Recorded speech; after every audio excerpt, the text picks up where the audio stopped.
Right, let's go, relax. Hey, hey! That's good. Get these heels down.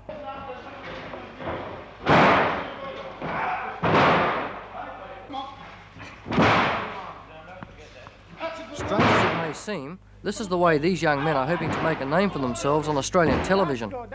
These are some of 20 men who replied to advertisements wanting 50 to take part in a wrestling series on commercial television.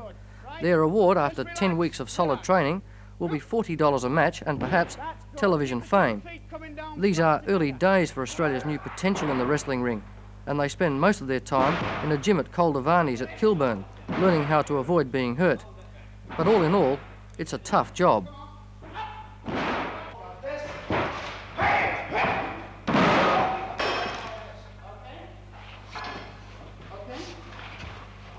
Well, Cole, how much of that is acting and how much of that is wrestling? There's no acting in wrestling. It's all showmanship in all professional sports. I would say 10%, maybe 15% of showmanship.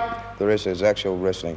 Well, you've got about a dozen or so young blokes here who want to become wrestlers. Why are you looking for new wrestlers when there's already a flood on the television market, so to speak? Well, we're hitting the public with a different sort of wrestling than what they've been getting over in Australia. In what way is it different? Well, it's British style. It's more wrestling than showmanship. There's more holds, more acrobatic moves in it, and there's a lot of skill attached to this sort of wrestling, and it's governed by rules. Well, what's wrestling got to offer a young bloke today? And, you know, apart from a love of the sport? Well, there's not a lot in it.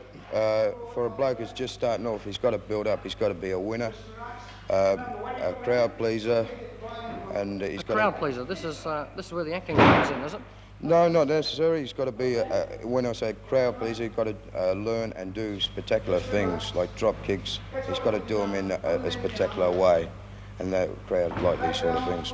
How much of what happens to a wrestler hurts him? Well, it's up to the wrestler himself. He's trained in break falls when he first starts to wrestle.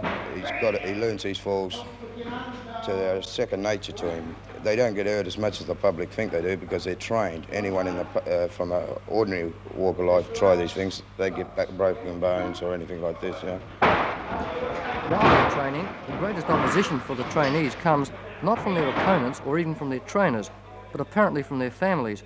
Col Dervany says that a considerable number of good potential wrestlers are lost because families don't like the idea of them being badly hurt.